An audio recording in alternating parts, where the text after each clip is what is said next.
everyone, this is Sia D. Clayton here, Head of Content for Good Lord. We are joined by Orla Shields from CAMA, and we're going to be discussing decoding the future of property licensing for agents. So hi Orla, Happy New Year. Happy New Year, Sophia. How are you doing? Yeah, all good here.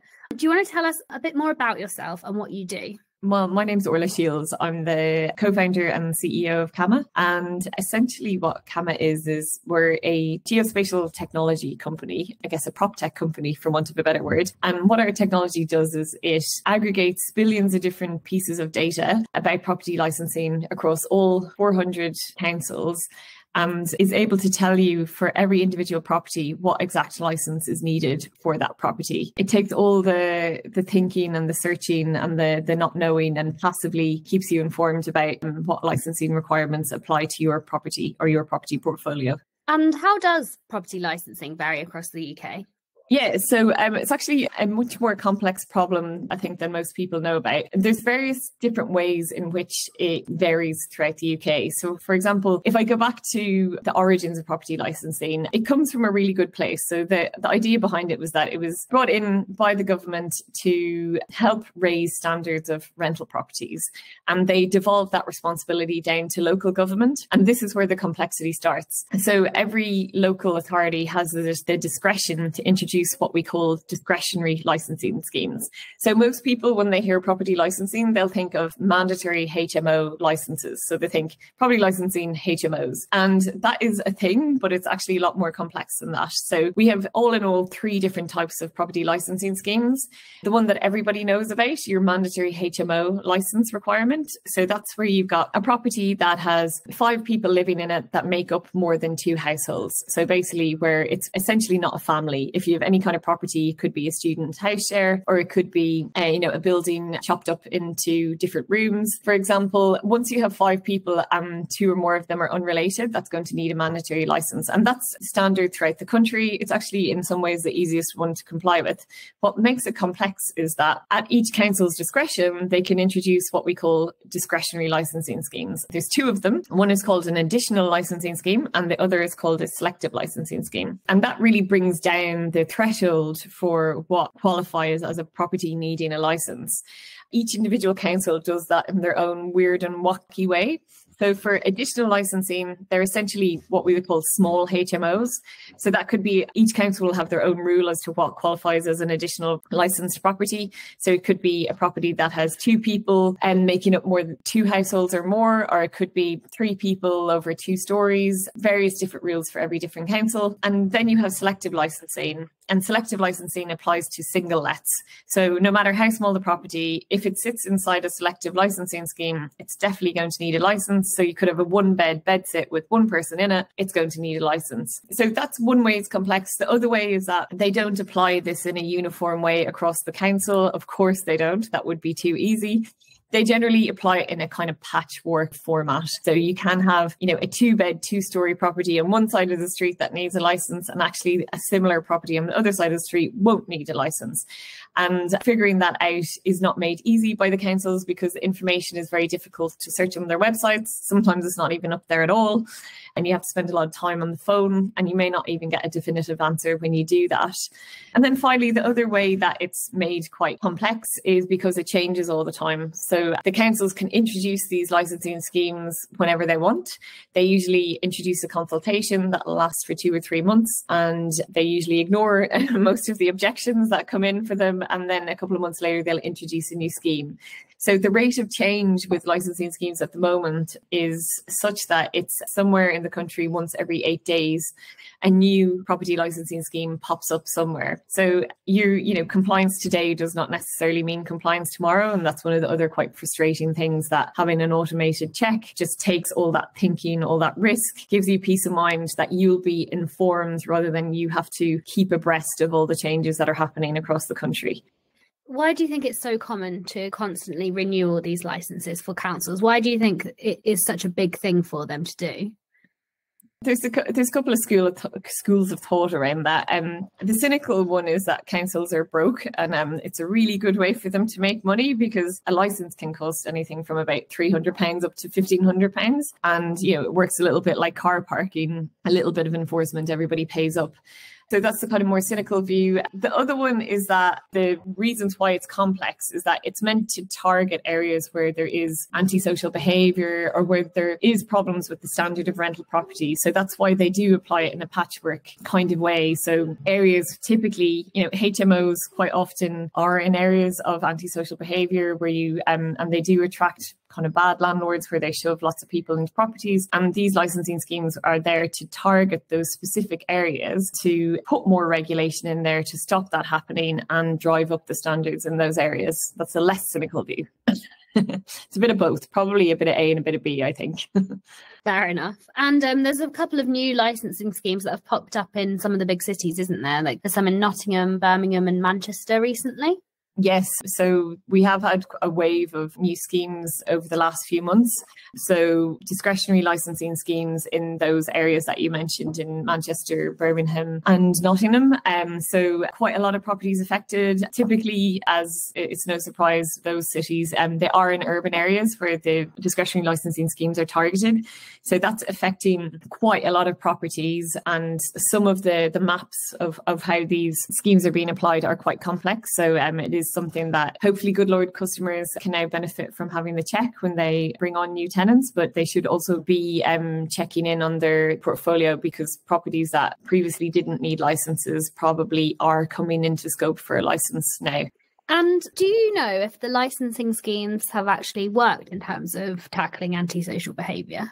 I believe some councils have been quite good about publishing some of the work that they've been doing. So Newham Council in East London, they've had borough-wide selective licensing for, the last, I think, 15, 20 years now. And they've been quite active in the enforcement of that. And they have been quite vocal in publishing case studies and how they have driven up standards in the area. For your listeners that don't know, Newham would be one of the poorest boroughs in London. So they did have a lot of antisocial behaviour.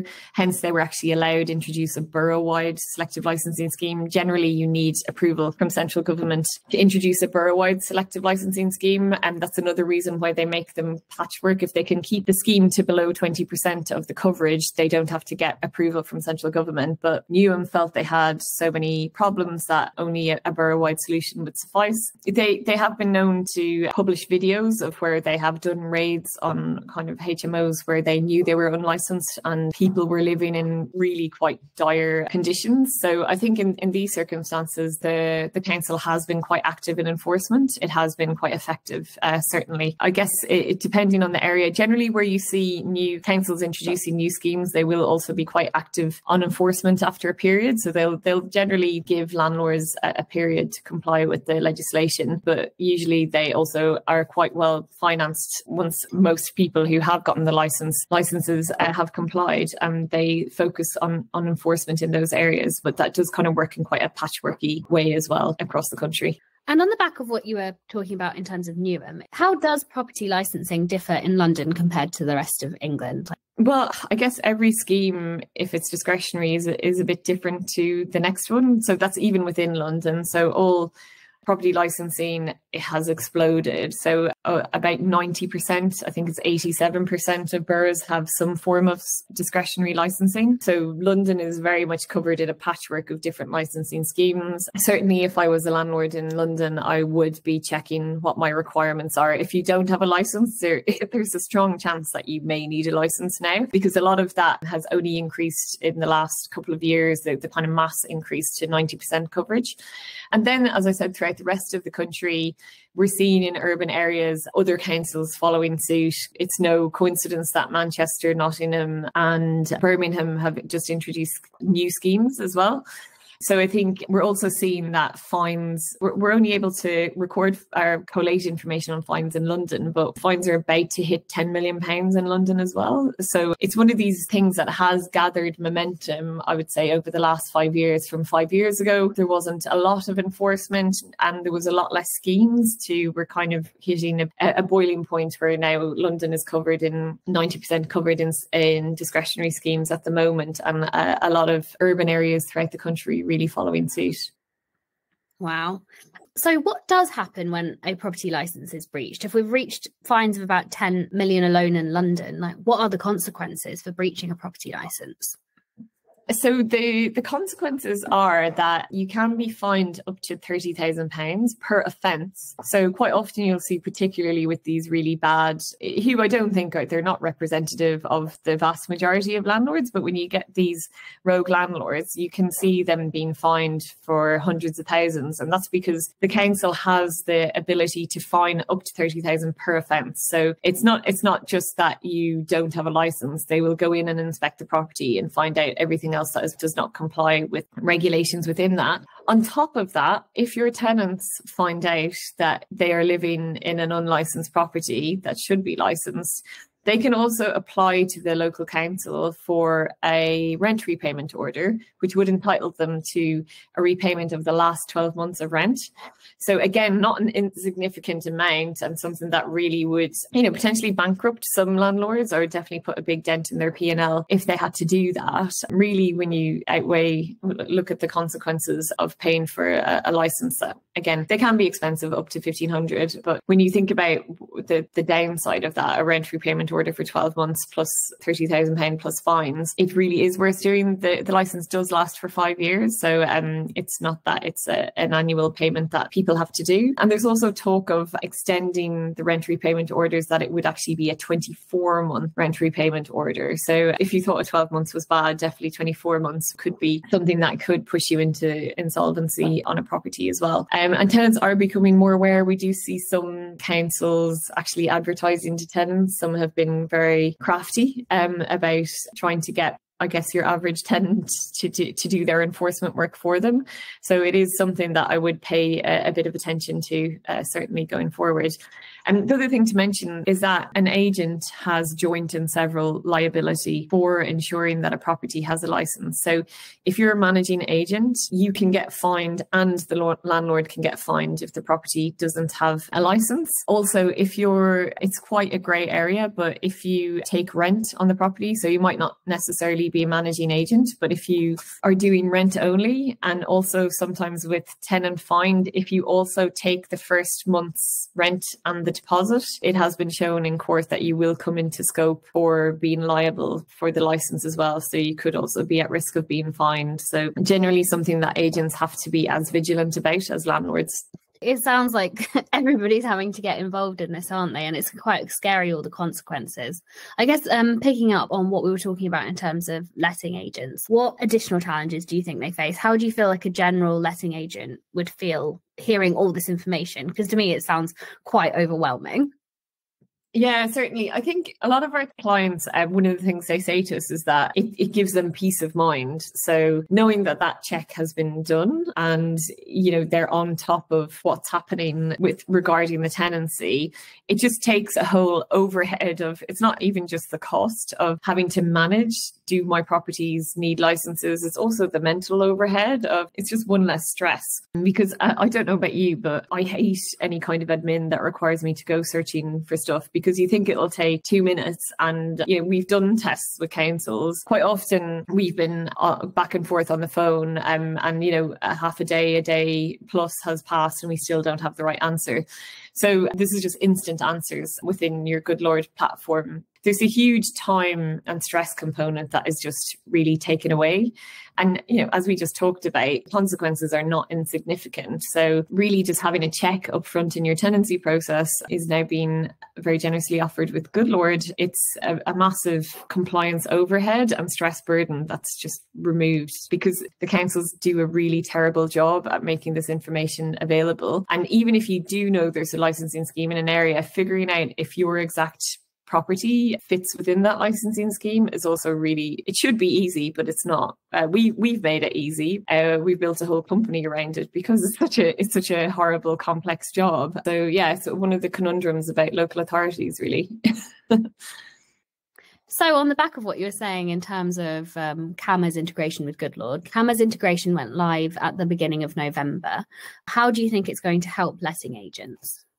We're super excited about the Good Lord integration, mainly because I think our two products are so complementary with each other. At that time when an agent has a new tenancy coming on board, so you're doing the tenancy checks, so right right in the sweet spot of where Good Lord adds all your value, is also the optimum time to be checking if a property needs a license. Because as I mentioned before, just to go back to the beginning of our chat, you do need to know how many tenants and households are going to be in the property. So it's the exact perfect time to be doing a check. So again, if you're thinking about compliance overhead and stress, this is something that's just been kind of automatically folded in with your tenancy journey. So it's kind of something you now don't have to think about.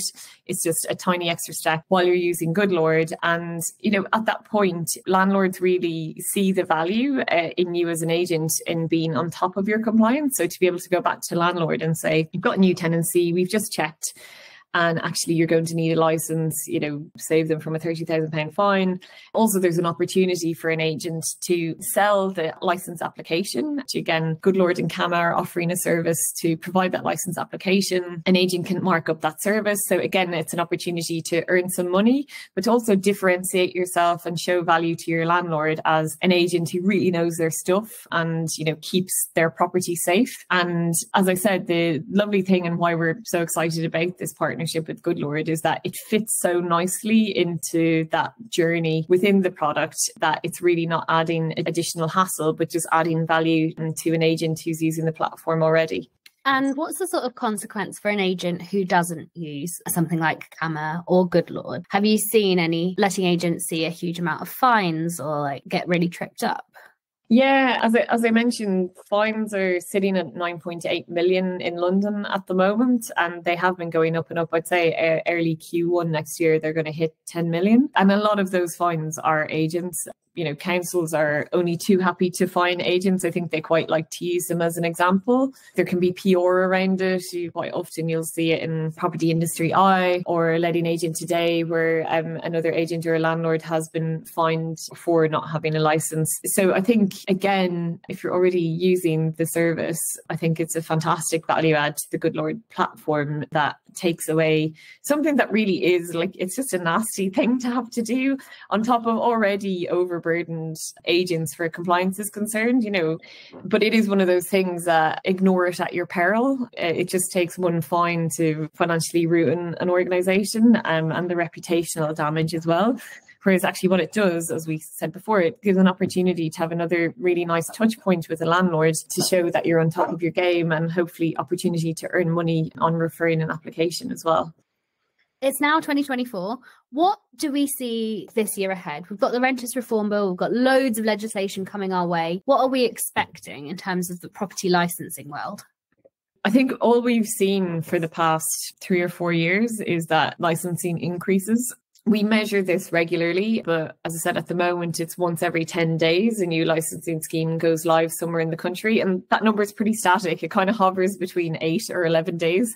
Either way, that's quite a frequent amount of new schemes popping up. And certainly one of the things our system does is it picks up on any new consultation. So we can see where new schemes are being proposed. And there is quite a hefty number of schemes in consultation at the moment as well. So I don't really see it slowing down. All the economic indicators where councils are still not in a good financial place. So there's still incentives for them to introduce more licensing schemes. You know, the Renters Reform Bill is indicative of political appetite to add more and more kind of compliance and regulation on the industry. And property licensing is one of those things that the legislation is already in place. So it's a nice one for them to kind of keep hammering, really. So I don't see it slowing down, but I do see more agents seeing the opportunity in it in terms of, you know, if you can't beat them, join them. And using the technology in a wise way to actually earn money from applications and referrals for applications. You know, that need not add an extra overhead. You can just outsource that to Good Lord and Cama as well. So it is one of those things that it is an unfortunate, I guess, cost of doing business in the lettings industry, but hopefully it can be turned into an opportunity by just, you know, as soon as you see the alert when you're doing your tenancy check, you can put out your sales pitch to tell them that they need a license and provide that service. And it can be an opportunity. It need not always just be a pain in the ass.